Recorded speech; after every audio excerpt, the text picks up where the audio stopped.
God has spoken to me this week to give to you guys. And you may have seen my son Grayson out here at the start, little boy running around.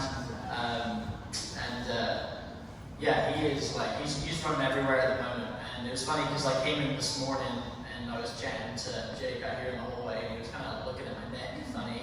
And he was like, "Oh, Grayson got you." And I was like, "What do you mean?" And he said, "Yeah, Grayson got you on the neck." And he pointed, and I had a pen all down here. And didn't realize this morning when I was, my mornings at the minute consist of me running around trying to get changed and stopping Grayson from grabbing all of my things and all of our stuff and knocking it all off. And so he was playing with a pen, and little did I know he was drawing on my neck there. And so, one thing though the other day was I was outside and I was on FaceTime with someone, and Grayson was just playing, and I was just sat on our little porch outside, and he fell over onto some bricks, just kind of fell backward onto some bricks, and he kind of whined, like just made a little whine, and then he looked over at me kind of like that, and I realized that he started to do that a little bit. It's like if he gets hurt, he'll look at me to see how I respond to him, like to see, and it's almost like he's looking at me and saying like, how should I feel? You know, should I be freaking out here? Like, have I, is this like I've lost a limb serious? And so when he did it, I looked at him and I was like, you're okay, Bubby. I call him Bubby for some reason. I was like, you're okay, Bubby. And he just got up and carried on. And so, he was looking at me to see how he should feel. And that's exactly how we should be with God as well. What Jake was saying is that we should look at God and we should say, God, are these feelings true? Are these feelings true? And it should be God that defines how we should feel, rather than our feelings defining what's true. Because like you said, that will really mess us up. But feelings are God-made. Like God gave us feelings as well. And I've talked so much about how feelings and kind of like this negative tinge about feelings, but Jesus, he would have had more feeling than anyone. I think he had deep feelings. He had deep feelings, and so the question really tonight is, what should we feel like as Christians?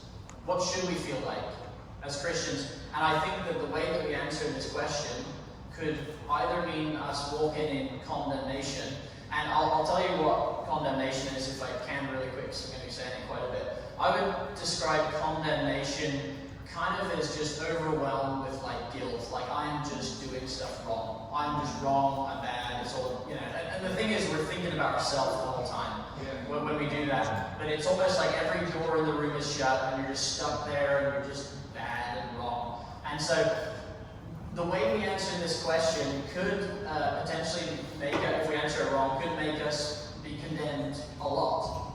Because we're already thinking, well, I'm feeling this way, that makes me not a Christian. Do you know what I'm saying? Yeah. And so, how should we be feeling?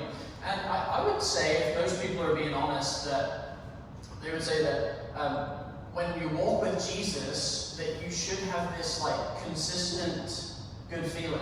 Yeah. Wouldn't you think so? Like if people were being honest, that there should be this consistent good feeling, kind of like a mountaintop experience, or at least kind of halfway up the mountain, but there should be a steadiness and a consistency. And if there's not, then we think, well, I must be doing something wrong. Is my abiding life off? Did I do a sin this week? Yeah, you did 100. It's like, what did I do? What have I done? What have I done? Because I'm not steady anymore. And so I think that's how probably most people feel. Because surely wouldn't Jesus want us to always walk in comfort, and excitement and bliss? Like, isn't that what he came for, so that we can have a steadiness and everything?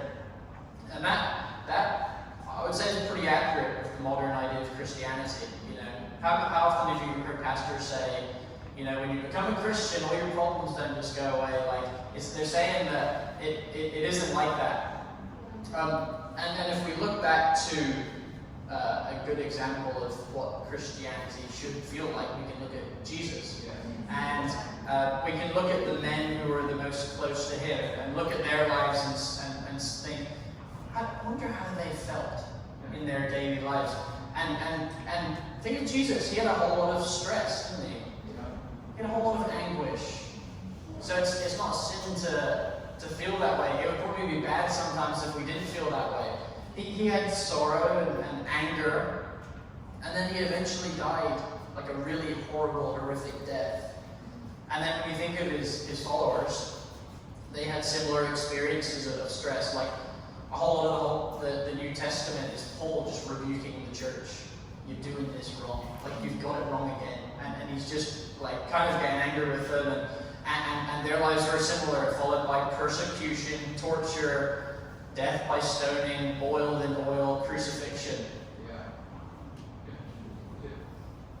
So, like, in what part of history did it change to become contentment? You know, or not necessarily contentment, but like just this steadiness of happiness. Do you guys know what I'm saying? So, should we walk around condemned if we feel that same way?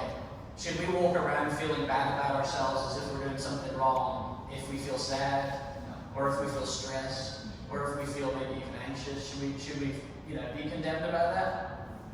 Jesus said to his followers, you will have troubles. You will have troubles. You'll have troubles. And I'm thinking, like, how did Jesus feel when he was betrayed by Judas? How do you think he felt? Was he just like, I can't break my happiness, I'm Jesus.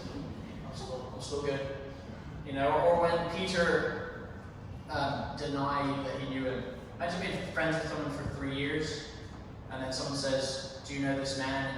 And they're like, no. Or how do you think he felt physically when he had the spikes through his hands? Do you think there was no pain there? There was pain. And think about how he must have been feeling internally to say, my God, why have you forsaken me? Like, think of where he had to be to say those words. Like utter despair. And then on the other hand, there's also people that don't feel like they're walking with God unless they are going through some pain. And it will even go as far as inflicting pain on themselves. To be feel more holy. I must be in pain. And it's like, God, I don't know if you want me to have this thing because it seems too good. There's probably so many people that haven't or won't go to heaven because it's too good. It's too good. So I have this beautiful picture behind me that I've drawn.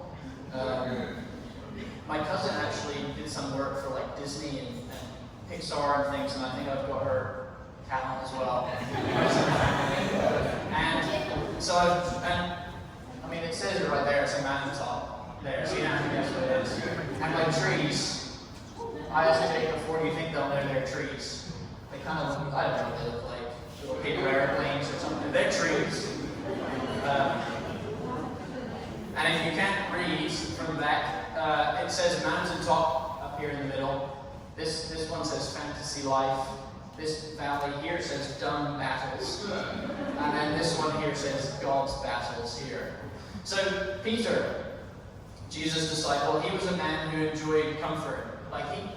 And honestly, I'm the same. When I came to Jesus, I wanted steady contentment. I didn't want danger. I didn't want death.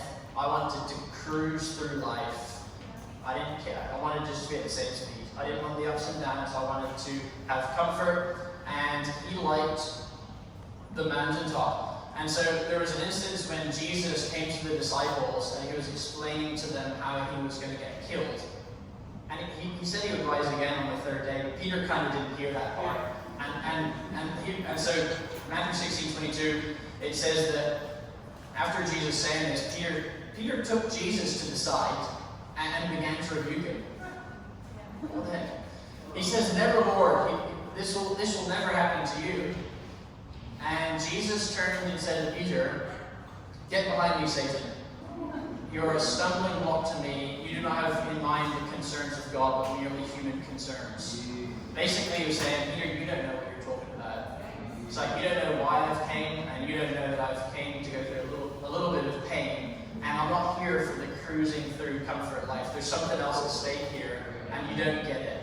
And then another instance where the Mount of Transfiguration, and Jesus takes up Peter, James, and John to this mountaintop, a mountaintop experience, and he takes them up there. And it says that he was transfigured before them, and his face, Jesus was praying, and then his face started to shine like the sun, and his clothes became as white as the light.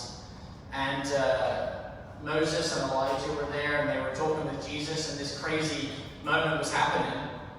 And Peter opens his big mouth again, because he doesn't know what to say. Like, when you don't know what to say, it's usually good to keep your mouth shut. But he's like, I need to say something, because big things are happening. And so he says, Lord, it's good for us to be here. And then he says, I'll build 3 shelters for you and Moses and Elijah. It's good for us to be here, Lord.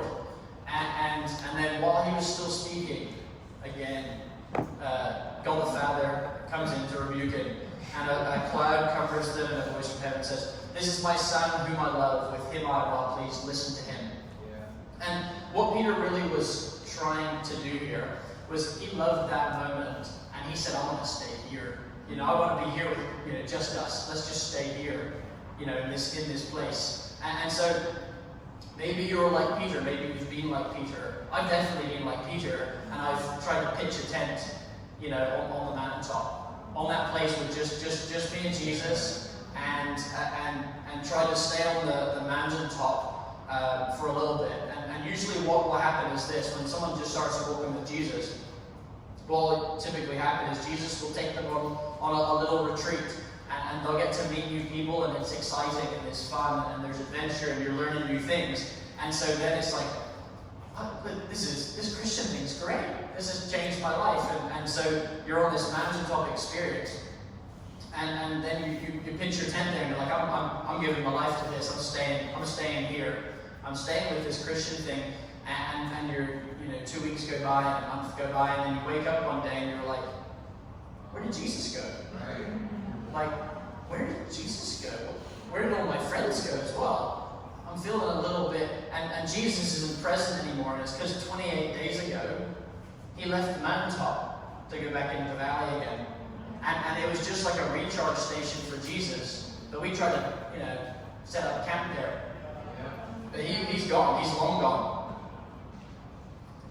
I remember when we were at our retreat, I had it, in a good way though, this time at our retreat, our last retreat with all of our leaders. I love them, it's so cool, and it was like beautiful weather. We had the entire camp to ourselves, and I was just sat on the bench just working on my talk for that night, and everyone was just kind of playing games and everything around, and all the noises I could hear were just our guys laughing and enjoying themselves. And I was like, we're all these guys, we're all like family, we're unified, we're doing the same thing, and it's just fun. Everyone just loves each other.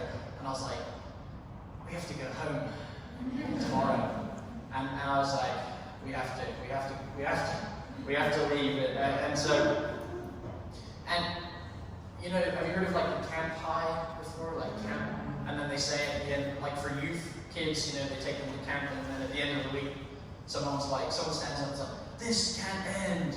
This will continue into school and for 6 months, and then a week later it's like, back to being how you were. And the thing is that the camp high shouldn't last. It's not supposed to. The mountaintop experience, the feeling, the happiness and everything, it's hard to sustain that to sustain the high when you're going back into a low place again. And I don't think that it should. It would be weird to be happy when you're around like death and sickness, wouldn't it? It's like, it's okay to grieve, it's okay to be, stressed, blah, blah, blah. So what happens is sometimes people will hop from church to church, ministry to ministry to get after the mountaintop experience. Wherever the Spirit is, wherever the smoke and the lights are, I'm going to hop around because I want to stay on that feeling. Not too worried about Jesus, but the feeling, I want to get after it. And that's the problem with the mountaintop, is that we will fall in love with the feeling more than we will with Jesus. And so it's a pretty dangerous place to be. So with Peter, after he denies Jesus,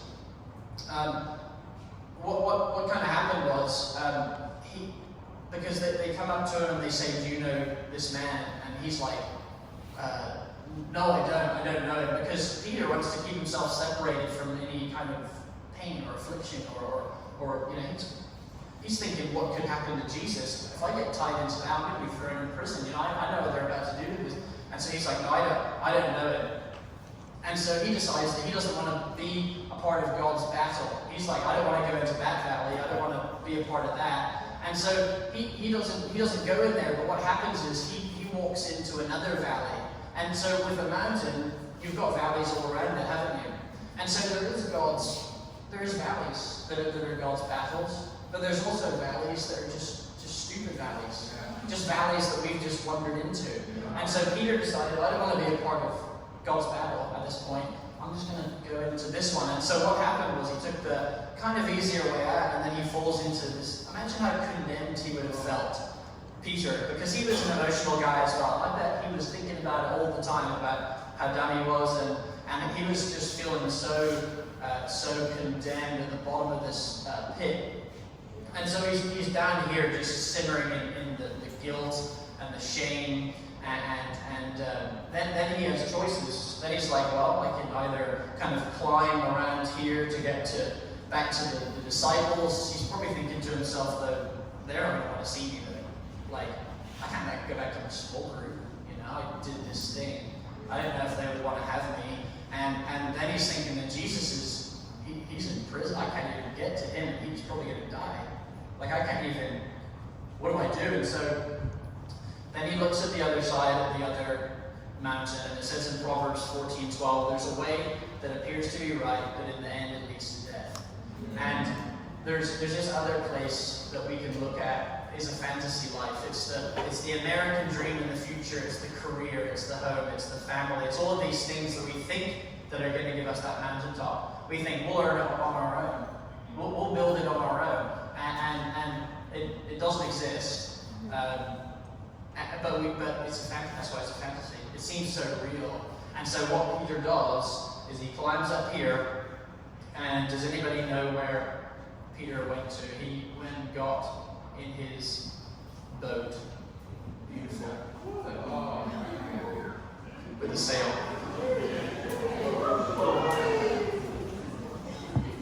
His boat was a bit like his pacifier. And it kept him it allowed him to just switch his mind off and just float. And just kind of float. And the crazy thing is, he walked for 3 years with God. And then after that, went back to what he was doing before. It's like he just hopped back into the same thing. It's like, I'll go back to fishing again. There he is in his boat. And he hops in and he's just bobbing around on his boat. And so, a question for each of us to ponder on here is to think about, where are we at on this scale? Which valley, which battle are we maybe in? Because we're talking about how we should feel as followers of Jesus. But we have to understand that we could also just feel bad because we're in a stupid battle. It's not really to do with God at all. And so we could be praying and saying, God, would you help me? And he's like, you're in a stupid battle. You got yourself here. This is the consequences of you knowingly being stupid and dumb. And so you're in here. You're not even in my battle. And so we have to try to work out where we're at on this scale. And I think that a good way to do it would be, if we section them into this, what you could think is the thing that I'm fighting for, the feelings that I have, these pains and these stresses and these anxieties that I'm having, am I having them because I am battling and fighting for the highest good of God and His kingdom? Or am I stressing and straining and fighting and have anxiety because I'm battling and fighting for the highest good of me and my kingdom? And that will determine which valley we're in, which mountaintop we're in, and it will tell us whether our feelings are okay or really are not, you know? I'm going to be focusing mainly on this one here. Because if you're in here, we'll get to that at the end, what you need to do if you're in here. But I'm going to be focusing on this one. I need two hunks, two men, like I'm saying men. Yeah, Caleb, tell us two men. Two men.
And so James 1:2 says, "Consider it pure joy, my brothers and sisters, whenever you face trials of many kinds, because you know that the testing of your faith produces perseverance. Let perseverance finish its work so that you may be mature and complete, not lacking anything." There's a purpose to our pain if we're walking with Jesus. Like, there's always a purpose to our pain when we're walking with Jesus. If we're in God's valley, 12:2 talks about Jesus, and it says that for the joy set before him, he endured the cross. He didn't just hang on the cross to show that he was tough and that he could, it was because there was a purpose to it. He said, this is going to hurt, literally like hell, and there's a purpose to it. There's something at the other side of it, and there's a joy that's before me, and so I will walk through it because it's worth it. It's kind of like the burning building seems very attractive when your family's in there. Do you know what I'm saying? Like all of a sudden it's a joy to run in there to get your family out. It will still burn, but there's something that's driving you through. And so Jesus went through it because of the love that he had for us. And so Jesus actually climbed onto a mountaintop and went into the ultimate valley for us. It's really cool. I was looking at pictures of mountaintops and valleys, and I have a picture, I think, up here. I think that's like Austria. Austria is beautiful. Switzerland is beautiful, if you want to see mountains. And I was looking at all of these pictures, and then I was thinking back to times I'd been on a mountaintop, and I remembered that stuff doesn't really grow on the mountaintops, does it? And then I was like looking at these valleys, and I'm thinking, oh, these valleys are beautiful. They're beautiful. There's trees, there's growth, there's animals, there's life in these valleys. And that's because there's water, the ground is more fertile in the valley. There's more growth that happens there.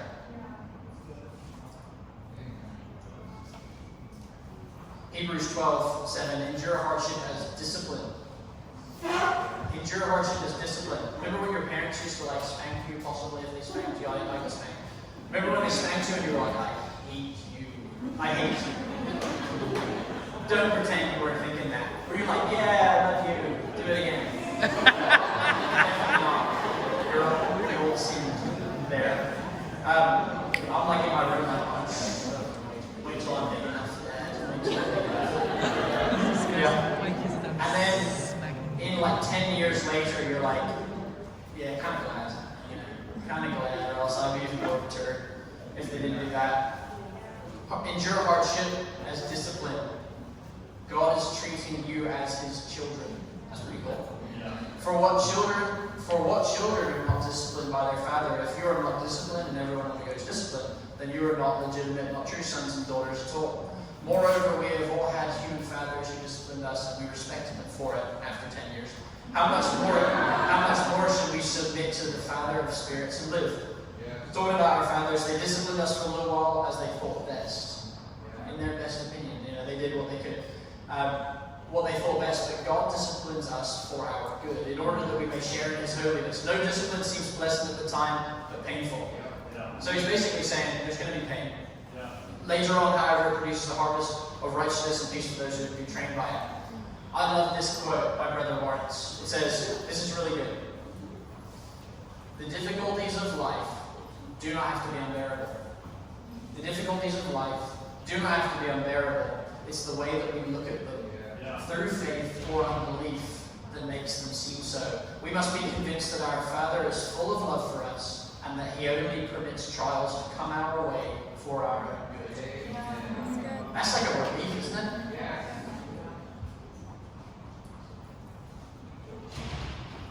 I don't know about you guys, but if I'm in the valley, and in fact, probably 95% of the Christian life is in the valley, if we're basing it on Jesus. It's in the valley, it's in the struggle, it's in the strain. When I'm in the valley, I have a lot of questions. I'm like, why is that happening, God? What about this, or what about that? And I like to have evidence. Like, I like to have, some clear cut, this is why. And God rarely seems to give it, until maybe later on. And there's this, I'm firing out the quotes tonight, but it's okay. These guys said it better than I could. And so this is Dick Brogden. And he says that presence is explanation. He says, as Jesus wrapped up his earthly ministry and gave his disciples final instructions, he informed them, these things I did not say to you at the beginning because I was with you. He said, these things I didn't say to you because I was with you. God's presence is our explanation. Christians, especially those from linear and direct cultures want factual answers from God. We want to know why, what, how, and when. Jesus has a much more comprehensive and satisfying answer for us himself.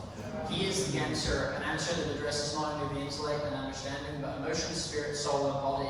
We need to learn not to press Jesus for details which can only provide limited satisfaction. Rather, we need to press in for more of his presence. That is our only satisfying explanation. And it's kind of like when you're away from a friend for a while, and you kind of like talk yourself into thinking, like, maybe they don't like me now. Maybe they've been like thinking about me and they don't like me as much as maybe I thought they did. Do you know what I'm saying? Yeah. And you're like, yeah, I did that thing one time. You probably remembered it. And yeah, they probably got some other friends and more interested. And then you go and see them, and all of a sudden within 5 seconds, that idea is like shattered. When you see them smiling and like running towards you and they hug you and they say something stupid to you, well, they've been thinking about that stuff. It's so stupid. And with Jesus, it's the same thing. Is that when we're in the presence of Jesus, it's like all of our questions are just like, I don't need the answer. It's just, you know, his presence is the explanation.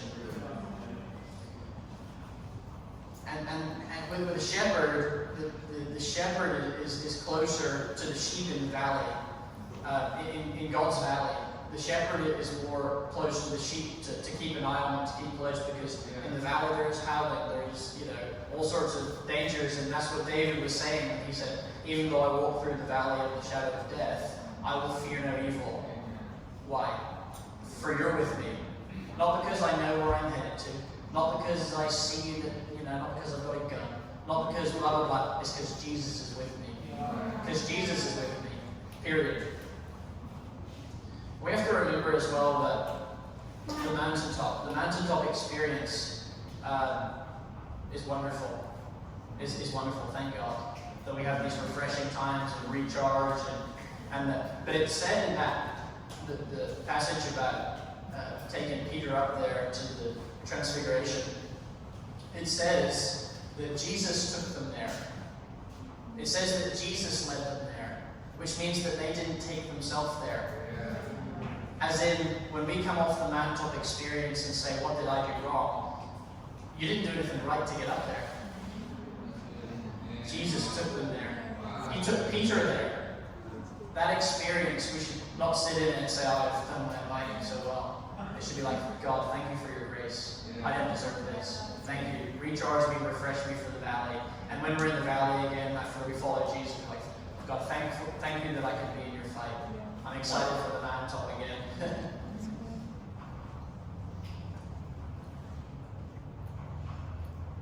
Luke, you guys can come. So what is God's battle? What is this valley? What is it? What does God's valley look like?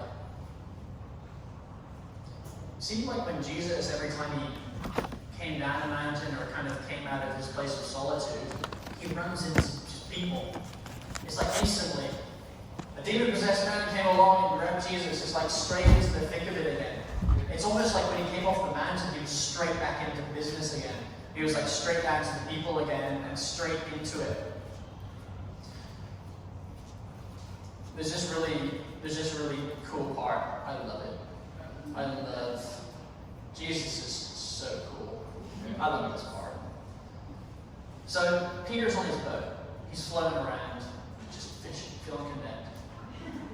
And it says that early in the morning, he was out fishing. And Jesus was stood on the shore. This was after he resurrected, and he went to find Peter. Isn't that cool? He went to find Peter. It says that Jesus stood on the shore, but the disciples did not realize it was Jesus. It says he called out to them, friends, haven't you any fish? They weren't doing too well at their catch that day. Haven't you caught any fish? And said, no. They just thought it was God, I'm sure. He said, throw your net on the right side of the boat, you'll find some. And when they did, they were unable to hold the net in because of the large number of fish. And it was like kind of a replica of their first meeting with Jesus. And so you can imagine Peter kind of being like, realizing who it is. And so Peter basically hops from fantasy land, and he has this experience with Jesus again. it said, he literally hops. He said, it is the Lord. And it says that he wraps his garment around him because he was fishing in his boxers. And he jumps into the water. He just jumps in. Screw it, hop in. And he just starts swimming towards Jesus. And Jesus said, bring some fish with you. And it's cool because it says, when they landed, they saw a fire on the beach with burning coals on it. And Jesus was just there cooking breakfast for Peter. Isn't that cool? He had some bread there, and he said, bring some of your fish. And so they walked over and they sat with Jesus. And it says when they had finished eating, that Jesus said to Simon Peter, he said, Simon, son of John, do you love me? And I think this time it was different. Like the resurrected Christ, Peter was broken. Like he was broken not by God's wrath, but by his love and his grace. And so he's back on this mountaintop again with Jesus. And Jesus says to him, do you love me? And he says, yes, you know that I love you. And Jesus said, feed my lambs. Feed my lambs. And then he said, Simon, son of John, do you love me? And he said, yes, Lord, you know that I love you. And he said, take care of my sheep. Take care of my sheep. And then the third time he said, Simon, son of John, do you love me? Goes on to say again, feed my sheep. Go into the valley, Peter. Peter, go into the valley. Go and stress and strain and struggle for me and my people. He said, feed my sheep. And then at the very end of that, he said again to Peter, follow me. Follow me. Come after me. Go where I go to. I want you guys to consider this evening and think about, where am I at? Where am I at on this chart? Am I in a fantasy? And that's the hardest place to be because it's hard to realize you need God when you're just floating along. Or are you in, maybe you're in really a lot of pain, anxiety, and stress, and it's not anything to do with God's battles. It's just wasted and joyless, purposeless, stress and strain. Maybe you're blessed to go on a mountaintop, or maybe you're here, but I want you to consider that, and I want you to respond accordingly this evening and pray and have some time with Jesus. God, we love you. We're thankful for your character. We see that in Jesus. We see the heart of God. Jesus said, if we have seen him, that we have seen the Father God. And this is your heart for people, God, that you would care. I hope that this would encourage people this evening, God, who are in the fight, who are in the battle, that are feeling stressed, that are feeling strained, God, that it's worth it. And that we can rejoice, that we can rejoice in our suffering, God, because you use it in the fires, that you use it, God. You burn away the impurities in us, God. You make us more fruitful. We surrender to you this evening, Jesus. Holy Spirit, I pray you would speak to people, that we would take this seriously, God, that we would have a real response to this evening. Come down here to the altars, bow at the front, pray your seats, whatever you guys want to do.